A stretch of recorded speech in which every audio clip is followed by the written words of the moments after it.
ओम शांति। आज बाबा मेरे लिए क्या कहा है। आज 9 जून 2021 की बाबा की साकार महावाक्य। बाबा कहते, मीठे बच्चे, बाप आए हैं सारी दुनिया से भिखारों की तपत बुझाए, सबको शीतल बनाने। ज्ञान बरसात शीतल बना देती है। प्रश्न, कौन सी तपत सारी दुनिया को जला रही है। उत्तर, काम विकार की तपत सारी दुनिया को जला रही है। सब काम अग्नि में जलकर काले हो गए हैं। बाप ज्ञान वर्षा से उन्हें शीतल बनाते हैं। जैसे बरसात पड़ने से धरती शीतल हो जाती है, तो इस ज्ञान वर्षा से 21 जन्मों के लिए तुम शीतल हो जाते हो, शीतल बन जाते हो। किसी भी प्रकार की तपत नहीं रहती। तत्व भी सतु प्रधान बन जाते हैं, कोई भी तपते नहीं है। ओम शांति। रूहानी बच्चे किसकी याद में बैठे हैं।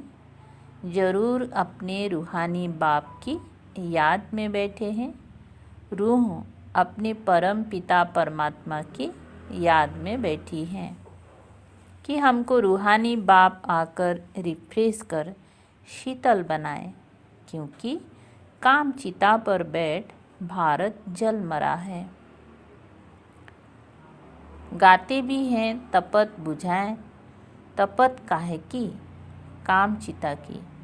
बहुत तपत होती हैं तो मनुष्य मर पड़ते हैं। इस काम चिता की तपत में भारत एकदम जल मरा है। इसीलिए बाप को याद करते हैं कि आकर शीतल बनाओ। बरसात पड़ने से शीतलता हो जाती है, धरती शीतल हो जाती है। ये तो बरसात है ज्ञान की। एक ही बार आकर इतना शीतल बनाते हैं, इतना सब कुछ दे देते हैं। जो सतयुग में कोई भी चीज़ की उत्कंठा नहीं रहती है ना, कोई इच्छा नहीं रहता है वहाँ ना पाने की। आधा कल्प उत्कंठा में रहते आए हो, बाबा आकर शीतल बनाओ। पावन बाप आकर हमको शीतल बनाए।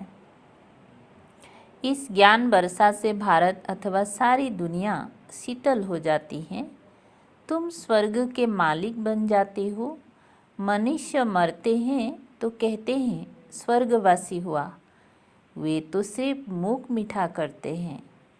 तुम जानते हो स्वर्ग की अब स्थापना हो रही है। बाबा आया हुआ है, ये ज्ञान वर्षा कर रहे हैं।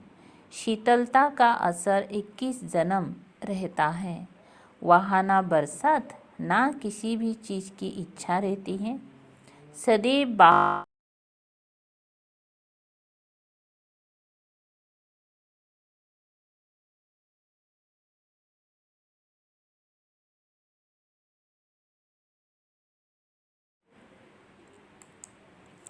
कहाँ सतयुग में ना सदैव बाहर ही बाहर रहती हैं। वहाँ कोई भी प्रकार की दुख नहीं रहता। सूर्य भी सतु प्रधान बन जाता है, कभी तपत नहीं दिखाते। तुम सारे विश्व के मालिक बन जाते हो। अभी तो गुलाम है ना। गाते हैं मैं गुलाम तेरा। बाप को याद करते हैं और बाप कहते हैं तुम्हारी सेवा में मैं तुम्हारा गुलाम आकर बना हूँ। तुम बच्चों की सेवा करता हूँ। पराए पतित देश पतित शरीर में मैं आता हूँ। इस पतित दुनिया में एक भी पावन हो नहीं सकता। सतयुग को पावन, कलयुग को पतित कहा जाता है, क्योंकि सब विकारी हैं। भारतवासी ही इस नॉलेज को समझेंगे। जिन्होंने 84 जन्म लिए हैं वही यह नॉलेज सुनेंगे। वह जो सतयुग त्रेता में आने वाले हैं वही आकर ब्राह्मण बनेंगे। नंबरवार पुरुषार्थानुसार बाप ने समझाया है। अभी तुम ब्राह्मण वर्ण में हो, फिर वही देवता वर्ण में आएंगे। ब्राह्मण वर्ण अर्थात ब्राह्मण धर्म स्थापन करने बाप आते हैं। ब्रह्मा ब्राह्मण धर्म स्थापन करते हैं। ऐसे नहीं कहेंगी कि परम पिता परमात्मा आकर शूद्र को ब्राह्मण बनाते हैं। यह तुम्हारी बाजुली चलती हैं। ये तो बहुत सहज है। तुम जानती हो ये चक्र कैसे फिरता है। विराट रूप में ब्राह्मणों की चोटी और शिव बाबा को भूल गए हैं।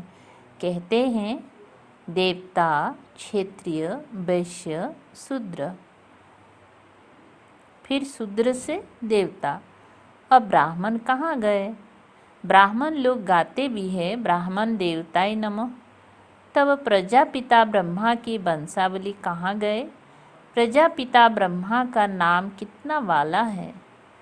चित्र में भी कितनी भूल कर दी है। प्रजापिता ब्रह्मा की औलाद का कोई नाम निशान नहीं है। स्कूल में टीचर पढ़ाते हैं, वो फिर भी सोर्स ऑफ इनकम है। एम ऑब्जेक्ट तो ज़रूर चाहिए।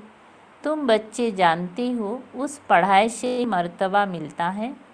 पतित दुनिया में भगवान आकर पतितों को पढ़ाते हैं। बाप कहते हैं मैं तुम बच्चों को पढ़ाकर पावन बनाता हूँ। इस पढ़ाई से इनकम देखो कितनी भारी है। आधा कल्प के लिए तुम तकदीर बनाते हो। भारत में गाया हुआ है 21 पीढ़ी। अब तुम बेहद के बाप से 21 पीढ़ी बेहद का वर्षा पाते हो। लौकिक बाप का है अल्पकाल क्षण भंगुर वर्षा।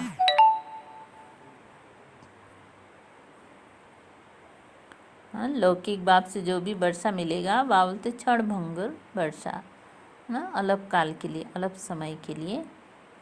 इस बाप से तुम ऐसा वर्षा पाते हो जो पीढ़ी बाय पीढ़ी तुमको दुख नहीं रहेगा। भारत में ही बेहद का सुख था। यह ज्ञान और किसी की बुद्धि में नहीं है। ये ज्ञान देने वाला बाप जाने और जिनको देते हैं वो जाने और ना जाने कोई। ग्रंथ में भी उनकी महिमा गाई हुई है। एक ओंकार, निराकार, निरहंकार। इसका अर्थ भी अभी तुम समझते हो। वे तो सिर्फ गाते हैं निरहंकारी। इतनी बड़ी अथॉरिटी होते हुए भी उनको कोई अहंकार नहीं है। यहाँ थोड़ी भी पोजीशन वाले होते हैं तो कितना नशा उनको रहता है। वे है अल्पकाल वाले मर्तबे का नशा कि मैं फलाना हूँ। अब तुमको इस रूहानी पढ़ाई का नशा है। तुम्हारी आत्मा अभी जानती है आत्म अभिमानी बनना है, तभी बाप को याद कर सकेंगी। बाप के साथ युग टूटने से माया का गोला लग जाता है, मुरझा जाते हैं। याद करते रहें तो खुशी का पारा चढ़ा रहें। कोई बड़ा इम्तिहान पास करते हैं तो खुशी होती है। समझते हैं बस इसके ऊपर कोई और पढ़ाई नहीं है। तुम भी जानते हो हमारी इस पढ़ाई से ऊंच और कोई पढ़ाई है नहीं। इन लक्ष्मी नारायण ने पास्ट में ज़रूर ऐसी पढ़ाई की है। राजयोग सीखे हैं, तब महाराजा महारानी बने हैं। राजयोग तो मशहूर है। परम पिता परमात्मा आकर राजयोग सिखाते हैं स्वर्ग के लिए। कहते भी हैं पास्ट में ऐसे कर्म किए हैं तब ये बने हैं। तुम जानती हो इस जन्म में हम ऐसे कर्म सीखते हैं जो भविष्य 21 जन्मों के लिए राज्य करेंगी व स्वर्ग में विराजमान होंगी। यथा राजा रानी तथा प्रजा, यथा राजा रानी तथा प्रजा भी है ना, राजधानी है ना। बाप आया है राजधानी स्थापन करने। फिर तुम जाकर 21 जन्म पालना करेंगे। 63 जन्म तो दुख भोगा है, वो सब खत्म हो जाएंगे। भारत को स्वर्ग कहा जाता है। अभी तो नर्क है। सृष्टि कितनी बदल गई है। वो राजाई कहाँ चली गई। रावण राज्य शुरू होने से फिर तुम पतित बन जाते हो। बाप कहते हैं तुम अपने 84 के चक्र को नहीं जानते हो। अभी तुम बच्चों को बार बार समझाया जाता है तुमने 84 जन्मों का चक्र पूरा किया है। अभी तुम्हारा ये अंतिम जन्म है। अब फिर से अपना बरसा लेना है। तुमको मुक्ति धाम में बैठने ही जाना है। तुम्हारा ऑलराउंड पार्ट है। ऐसे बहुत है जो सतयुग से लेकर द्वापर कलयुग तक भी मुक्ति धाम में रहते हैं। ऐसे नहीं कहेंगे यहाँ आने से मुक्ति धाम अच्छा है। वे तो मच्छरों सर्दिश हो गया, आया और गया। मनुष्य की महिमा गाई जाती है। ये मंदिर किसके हैं जो शुरू से लेकर पाठ बजाते आए हैं। उन्हों के ही यादगार बनते आए हैं। पिछाड़ी में जो आते हैं उन्हों का यादगार है क्या? कुछ भी नहीं। तुम्हारा कितना भारी यादगार है। सबसे जास्ती तुम पाठ बजाते हो। तुम अपनी प्रारब्ध का टाइम पूरा कर जब भक्ति मार्ग में आते हो तब फिर तुम्हारा यादगार तथा शिव बाबा के मंदिर बनना शुरू होते हैं। फिर और धर्म आते हैं, उन्हों का धर्म स्थापन होता है।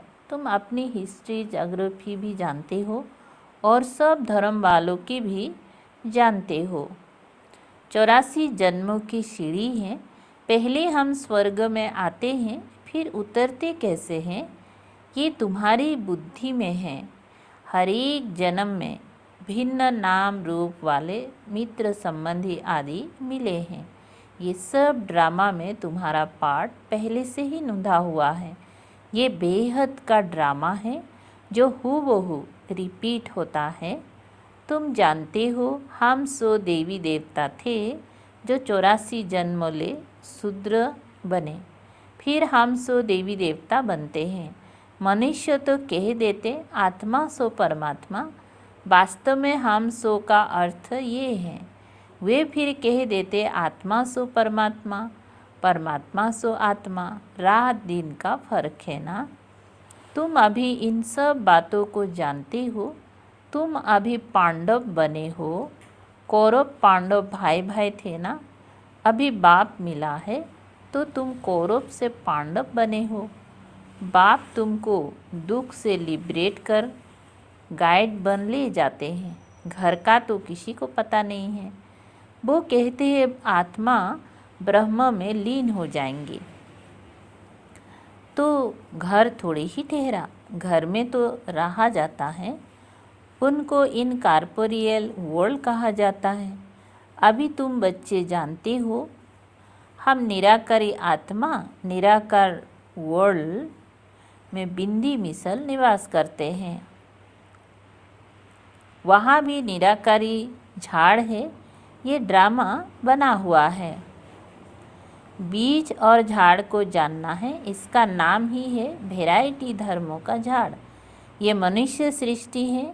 इनका बीज रूप बाप है। कितनी वैरायटी है। हर एक धर्म वाले के फीचर्स न्यारे। फिर यहाँ भी एक की शकल ना मिले दूसरे से। ये भी ड्रामा बना हुआ है। कल्प वृक्ष की आयु 5000 बरस है। ये बाप ही समझाते हैं। मनुष्य एक्टर्स है। यहाँ पाठ बजाने आते हैं। ये मंडवा है। रोशनी के लिए सूर्य चांद आदि हैं। ये कोई देवता थोड़ी हैं। ये तो बत्तियाँ हैं परंतु सर्विस करते हैं इसीलिए देवता कह देते हैं। वास्तव में देवता कोई सर्विस नहीं करते हैं। सर्विस तो तुम बच्चे करते हो। बाप ओबीडियंट सर्वेंट है। बच्चे दुखी होते हैं तो बाप को तरस पड़ता है। बाप आए हैं समझाने। तुम बच्चों को फिर से 100 देवी देवता पद प्राप्त कराने आता हूँ। चढ़ती कला उतरती कला हर चीज़ की होती है। पुरानी दुनिया को तमु प्रधान, नई दुनिया को सतु प्रधान कहा जाता है। हर एक चीज़ नई सो पुरानी होती है। आत्मा कहती है ये शरीर भी तमो प्रधान पतित है। ये सतयुग में आत्मा और शरीर सतु प्रधान थे, माथा नहीं खपाते थे। आत्मा को अब ज्ञान मिला है, स्मृति आई है। हम 84 जन्म लेते हैं। यह राज बेहद का बाप समझाते हैं। दुख में बाप को ही पुकारते रहते हैं। रहम करो हे दुख हरता सुख करता, भारत ही सबसे सुखी था ना।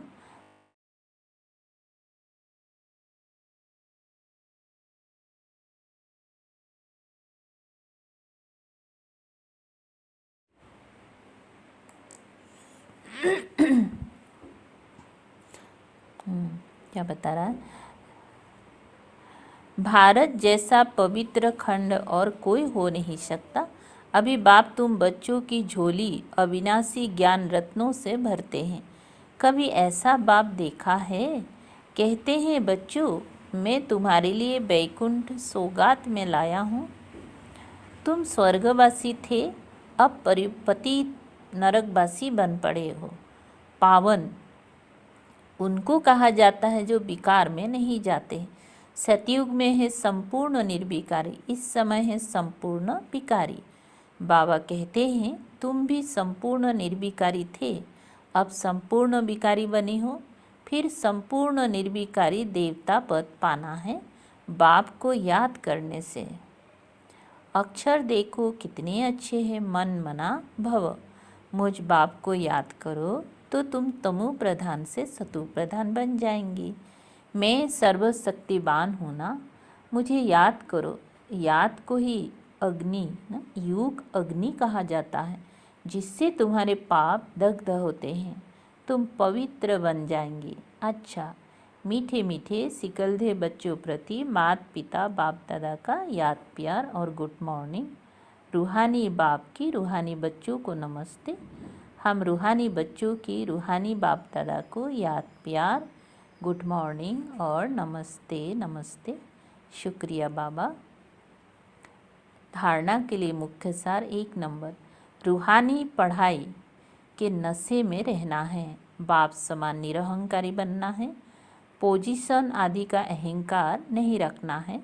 2 नंबर है, अपनी झोली ज्ञान रत्नों से भरनी है, संपूर्ण निर्विकारी बन देवता पद पाना है, कभी भी मुरझाना नहीं है। वरदान है, सर्व आत्माओं के पतित संकल्प व वृत्तियों को भस्म करने वाले मास्टर ज्ञान सूर्य भव।